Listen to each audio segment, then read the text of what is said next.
The Majority Leader. Mr. Speaker, I will not finish the 3 minutes. There's just one thing I want to say. Your communication is very well reasoned.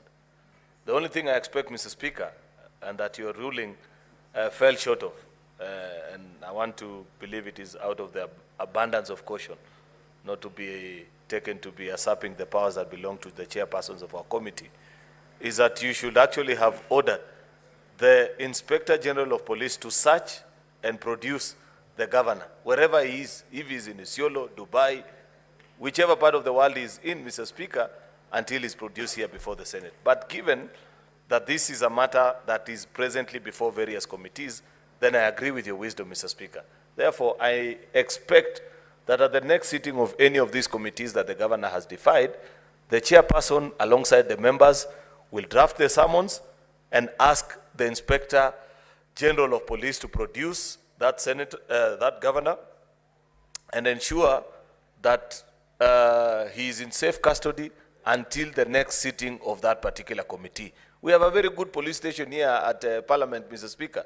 It is for dealing with errant members of society, which include even governors who fail to honor summons, Mr. Speaker. Therefore, I want to see a 4-1-1, Mr. Speaker, that Senate Committee of XYZ orders the Inspector General of Police to arrest, detain, and produce before the next sitting of the Committee of XYZ Governor Guyo for failure to honor summons before, until he learns to respect Parliament. I thank you, Mr. Speaker.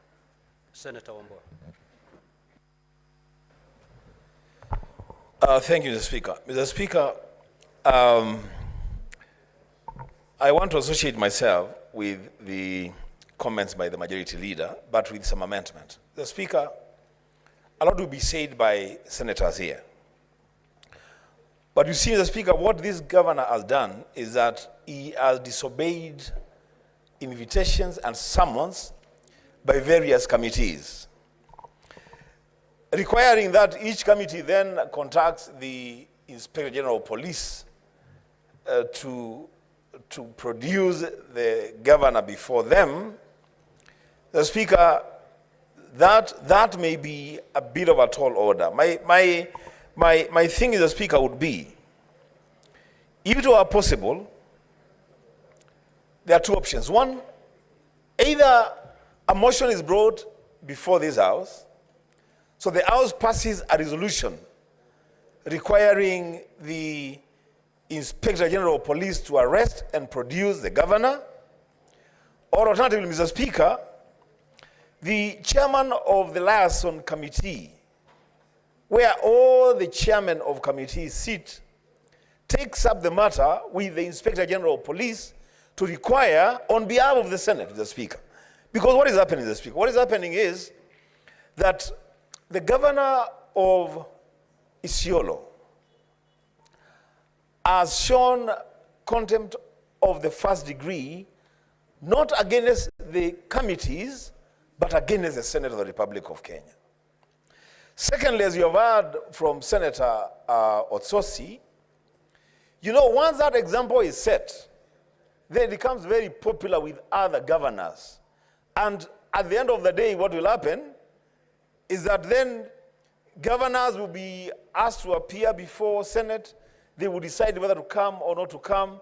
Mr. Speaker, let this Senate, in this case, ensure that the governor of Isiolo is physically arrested and locked up in the cells in the Senate police station and produced before a plenary sitting of the Senate, the Speaker, so that he may serve as an example to other governors who are also wayward, who have no respect, who don't honor summons and invitations by committees of the Senate. Mr. Speaker, Article 125 of the Constitution is very clear, 125 2A, that a House of Parliament or any of its committees can enforce the... Senator Mgatana.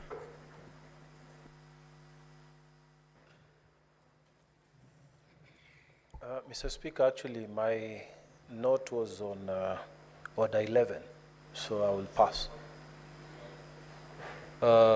Senator Boni.